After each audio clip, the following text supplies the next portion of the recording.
Hello and welcome F5 community to our quarterly security notification. In 2021, F5 began to issue quarterly security notifications as opposed to ad hoc CVEs in an effort to minimize outages in our customer environments. And today brings us to our quarterly security notification for October the 10th, 2023. Initially, the date for this QSN was October the 18th. However, due to CVSS 2023-44487, we have moved the date up to today.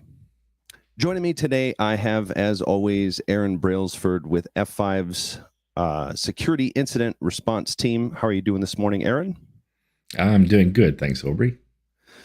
Good to hear. I know we've got a bit of stuff to talk about today. This is going to be an interesting one, but I know we've got a pretty regularly scheduled review of the quarterly security notification prior to taking some comments or questions from any of the community. So I guess without further ado. Absolutely. Thank you. Yeah, like you say, we'll run quickly through the QSN overview, and then we can get to any Q&A from anybody who's watching. So like you say, the disclosure date for this QSN is October 10th, which is today, which is right now, in fact. As of an hour ago, all of the articles should be live. And this was pulled forward from October the 18th. Like you say, that is because of a specific CVE that was disclosed as part of this QSN. And I have a slide on that in a couple of slides' time. So to get into our usual quick breakdown, we have one vulnerability in this QSN that is a critical, but it's a critical for appliance mode only. For regular deployments, it's a high severity vulnerability. It's a control plane issue, again, of course. We have 4 vulnerabilities that were reported to us by external researchers. And one of those I will get into, like I say, in a couple of slides' time. We have impact across most products. So realistically, if you're using any one of Big IP products, Big IP Next, APM Edge clients, or any of the Nginx suite of products, Aspen Mesh, or distributed cloud services, you probably want to take a look at the QSN overview and see what applies to you. As always, we're announcing the date of the next QSN. With this QSN, the next QSN will be February 14th. And of course, we very much hope that date won't change, although it is Valentine's Day next year. So I apologize in advance for the timing of that. Hopefully it's a non-issue. Hopefully. So, like I say, we have a critical in this QSN, but it is a critical for appliance mode only. Because it has 2 scores, critical and high, that first column here doesn't add up to 19, it adds up to 20, because that one gets counted twice. But if you ignore the critical for a moment, we have 10 highs, 6 mediums, and 3 security exposures. As always, mostly what is impacted is Big IP, and Big IQ comes sort of next. But then we also have 1 or 2 CVEs that affect the next suite of products, Nginx, Edge Client, Nginx Open Source, and Plus, as I say, and that is unusual for our QSNs. As always, it is predominantly control plane issues, 10 control plane issues. So, if your control plane is on a secure management network, if you only allow access to trusted users, and if you use security best principles like separate browsers for managing big IPs and things like that, you're in a good place with those 10 already. We do have 7 data plane vulnerabilities, though, and that is slightly unusual for our QSN. And we have 2 edge client vulnerabilities. Like our last QSN, those 2 edge client issues are specific to macOS, and they require the attacker to have access to the end user target machine in order to exploit them. So the risk is, relatively low on those. I have a slide with a couple more details about one of them in a couple of slides' time. As always, We recommend customers install the latest releases to be best protected and to have best coverage for everything that we've disclosed today. However, unusually, there is a slight caveat to that. 17.103 and 16.141, if you're on one of those branches, you will also need an engineering hotfix on top of 17.103 and 16.141. That is to resolve a specific CVE in this QSN 2023-40534. That CVE does not impact 15.1 or 14 or anything earlier, so you don't need an engineering hotfix on those branches. If you're running Edge Client in your estate, specifically macOS Edge Client, you need to be on 7.245, which came out today. And BigIQ CM 8.3.0 or 8.2.0.1. There's actually engineering hotfixes on top of those releases to fix a couple of BigIQ issues. All of those engineering hotfixes are available on my F5 to download. If you already have an engineering hotfix in place, you'll want to make sure that the bugs contained in your engineering hotfix are fixed in 17.103 or 16.141. And if they aren't, you will need to request a new engineering hotfix to include your existing bugs and the single bug for that CVE.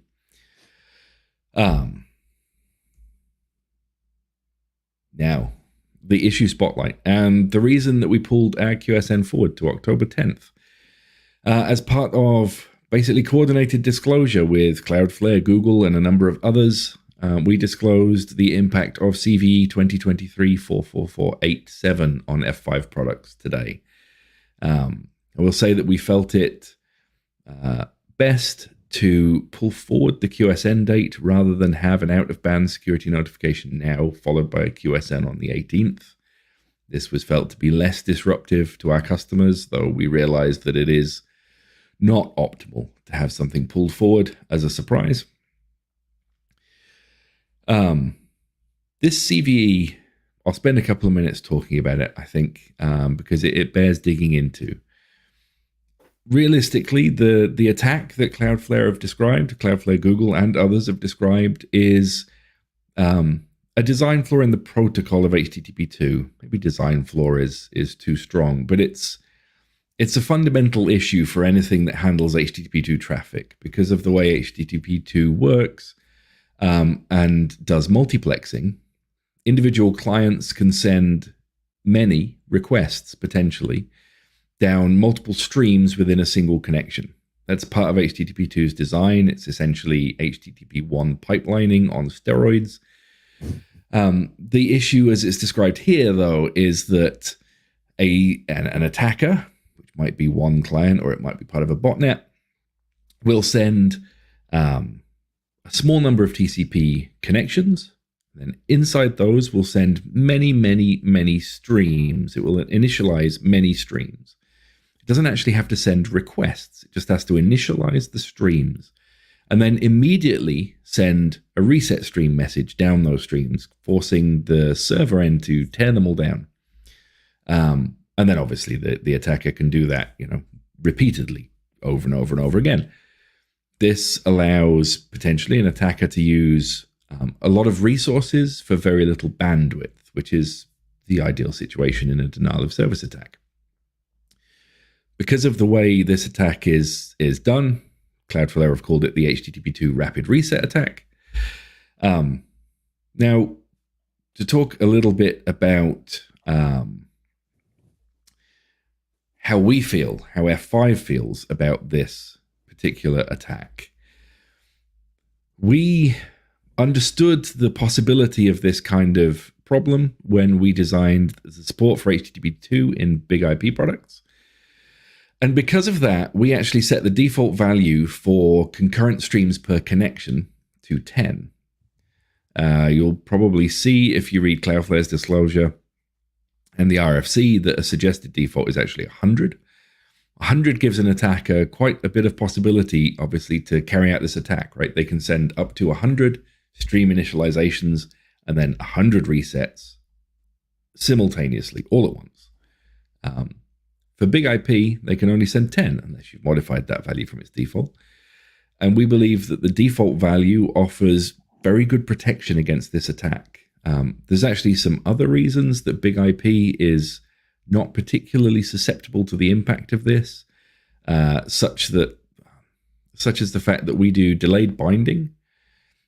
So a client side can send many requests, but the big IP won't open many server-side connections until it receives the whole request from the client.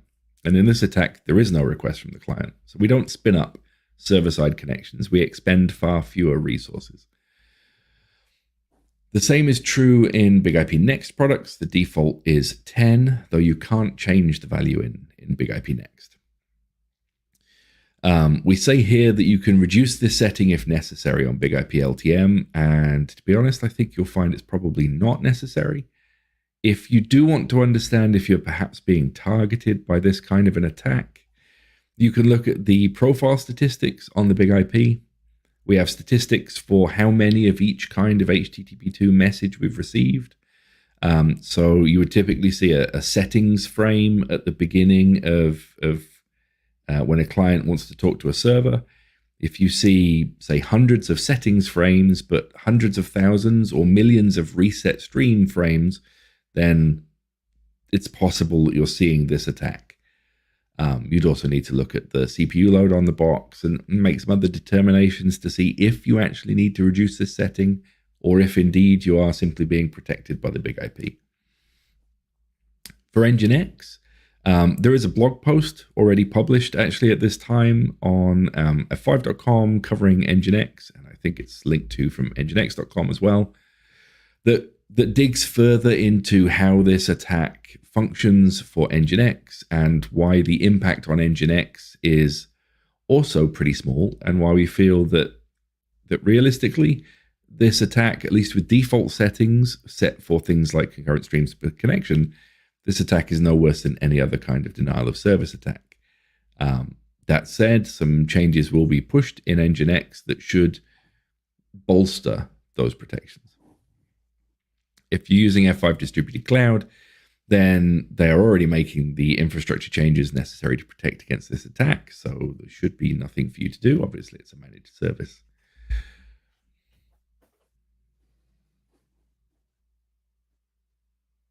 I'm sure we'll come back to the Cloudflare thing, but just one last slide on a couple of other things that are in this QSN about the critical high. Like I say, this CVE 2023-41373, it's critical for appliance mode only. It's high severity for regular deployments. It requires an authenticated attacker, so it needs someone with some kind of credentials, low privileges, obviously, and they can gain complete control of the Big IP. This was discovered externally from F5 by a researcher at Zero Day Initiative. If you have already put in place the things necessary to protect yourself after previous QSNs with control plane vulnerabilities, you're in a good place for this one as well. And then lastly, I mentioned one CVE that required an engineering hotfix. So it's also an HTTP2 issue, specific to if you're using HTTP2 and iRules or local traffic policies, you might run into this issue. Like I say, it only affects 16.1 and 17.1. It doesn't affect 15.1 and earlier. But if you are, using HTTP2 and iRules or local traffic policies, and you want to update to avoid this CVE, then you must install the engineering hotfix that's available. The details on the EHF are in the security advisory, and it is available for download on my F5. This was discovered internally. It's unrelated to Cloudflare's rapid reset attack. It's not part of that attack. It's an entirely separate issue.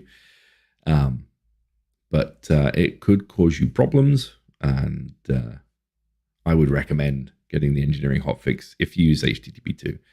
Even if you don't use iRules or local traffic policies, you're future-proofing yourself if you get that fix in place. And that is all the slides I had. Now,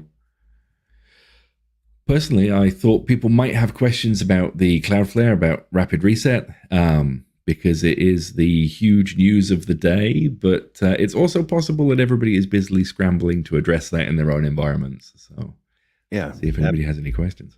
Absolutely. That's I was just going to mention, we haven't seen anything as far as questions yet in the comments in LinkedIn or YouTube. or I believe we're also on Facebook at this time as well. So if you do have any questions about this quarterly security notification, definitely drop those in the comments. I'm just going to reiterate, since I'm seeing nothing right now, that, I mean, the phrase that Aaron and I used yesterday as we were trying to get the static version of this readout done was that this has been largely mitigated by our settings, and that is the opinion of F5 product, which is is a good thing. We really had this in mind as we were developing the HTTP2 parser for Big IP Next. So it was something that was obvious to our product team. So we set that to levels that would definitely be, not able to be hit by this thing when it arrived. Because I think we've actually saw the beginnings of this in September, if I'm not mistaken, Aaron. I mean, there have been some blog posts about a similar attack in Envoy, I think, was really where I had noticed it on Edge.io. But that is to note, this is a little bit of a longer process. Yeah, there'd been some rumblings about this for sure, or at least similar described problems. I would go out on a limb and say, obviously, so if those of us who know what the F5 cert does, we have the ESRP process, so we often help customers who come under attack and from all kinds of attacks, whether it's DNS water torture, DNS amplification. We have a lot of SYN floods, a lot of application layer attacks like brute force and credential stuffing, and we have not seen any evidence of this attack against F5 customers. Now, that's not to say that it isn't out there, and maybe we just didn't hear about it, because it could be that the attack was ongoing. However, like you say, our default settings of 10 concurrent streams in Big IP were suitably conservative that the impact of the attack just wasn't felt. So, an attacker can try and carry out the attack and they get nothing. To me, that's a very good thing. And I think we've seen this kind of, I guess, ability to set things down with regards to HTTP2 because of how TMM routes packets. And I also wanted to highlight here, Kyle Fox, thank you for tuning in today. Yeah, definitely. There was an issue, an embargo had to be lifted before anyone could speak about this morning. So it was very, very funny, talking to some other people within F5 today at 7 a.m. Eastern, going, okay, we're ready. Come on, let's get this thing done. So yes, and I think I think we'll probably, if we need to, I mean, we're happy to have another live stream to face community questions and things of that nature. We've done that in the past with a couple of other tricky CVEs, so we're happy to do it again. Also, we had another question come in, Aaron. We were talking about this one yesterday as well. So, is there also a relation to the curl vulnerability, which should be announced tomorrow? Yeah. So as far as we know, no. We have exactly as much information as everybody else when it comes to what the curl vulnerability is going to be tomorrow. So all I have is the occasional rumor and speculation, but we have no firm details on the curl vulnerability. It has been a busy month, I will say, for vulnerabilities and stuff getting disclosed. We had FS events that came to light, I don't know, maybe 2-3 weeks ago. There was libwebp, which obviously caused a massive stir, right? That affected Google Chrome, Firefox, every browser based on Chromium, etc., etc. And now the HTTP2 rapid reset attack, and we know there's, bad news coming in the form of curl tomorrow. But yeah, we all get to find out what that is together, unfortunately. Yeah, boy, I don't, and I hadn't heard of anything impacting us on the curl. Boy, I hope not. Yeah, and that's Kyle reiterating as well. So, yep, yeah, we are definitely, as Kyle says, we have the process spun up to investigate that as soon as details are out, and well, details more than the 2 CVE numbers that that Curl have detailed. As soon as the detail is out, we will investigate how it applies to F5 products, which F5 products it might apply to, and then publish a security advisory, as always. If only everyone did a QSN, right? It'd be nice if we could just get an industry-wide, once a quarter. It would be. It is a difficult line to tread because, I mean, as Cloudflare said, there comes a point in time where you feel you have to disclose something if it's being exploited in the wild. And indeed, we have our own processes in place. If we have, like we say, our regularly scheduled QSNs, right, that we aim to disclose in so that customers know and can prepare when their upgrade should happen. Of course, in this case, we did change the QSN date, and I do apologize for that. It was felt to be the least bad option or the best bad option, depending on how you want to look at it. But we do know that we could be forced to have out-of-band disclosures by external researchers, by, if we discover that a vulnerability is being exploited in the wild, we would also look into that because we have to protect customers. We and every other vendor can't sit on a disclosure if we know that there is significant risk to the customer base. Right. And honestly, while we haven't seen, it's my understanding, we haven't seen any of this hit our support organization, but it is interesting to note, if you read the Cloudflare disclosure, they have been hit by this in a tremendous fashion. Exceeding 201 million requests per second.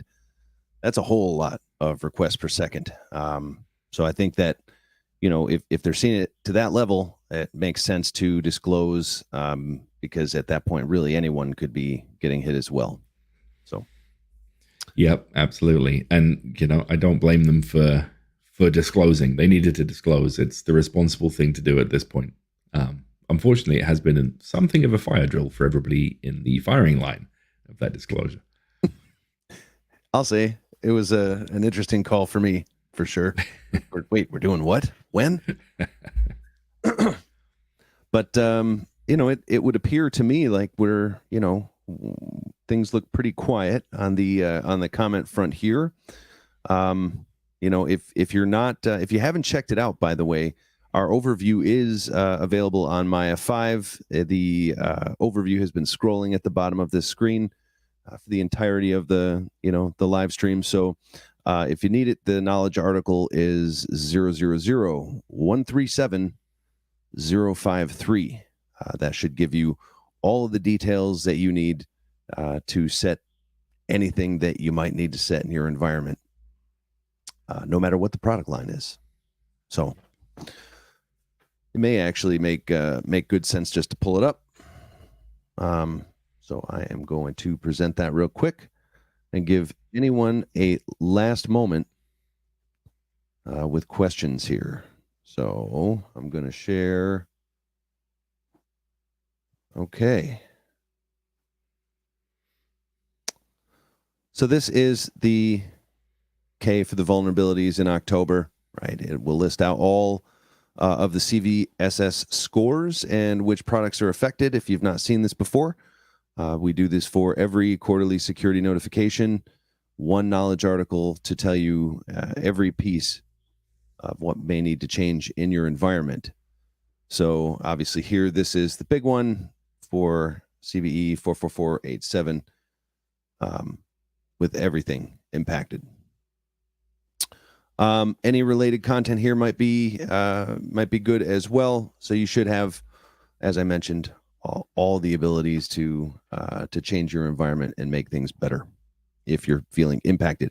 And of course, if you are feeling impacted, we would definitely urge you to contact support. And if you need to, we can engage CERT if you feel you are being attacked through this as well. We do have the resources to help you out.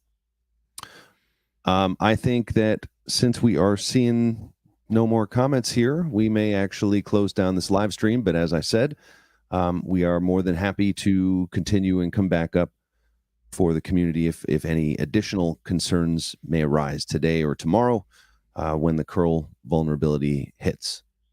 So in the meantime, I would urge you to keep it tuned to Dev Central. Again, that's our YouTube channel, is youtube.com/Dev Central. You can also find quite a bit of content on LinkedIn and X if you still tweet.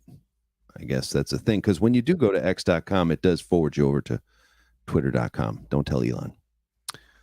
And in the meantime, also, thank you so much for joining me this morning, Aaron. I know it's it's getting late there, but maybe we'll see you tomorrow. I hope not. Fingers crossed. But like you say, if there is the need for another live stream, then yeah, I'm more than happy to turn up and we can talk some more about it. Great. All right. Well, on that note, thank you so much, community, for joining this quarterly security notification on October 10th. Once again, I'm Aubrey with Dev Central, and I think we will catch you another time. Well, thanks for checking out that video. If you have any questions, leave a comment down below. While you're down there, hit the like button and subscribe if you haven't already. You might want to check out one of these videos over here. And if you haven't already, go check out community.f5.com. This is where all the Dev Central Connects hosts hang out, as well as the rest of the community. It's free to sign up, and we'll see you there.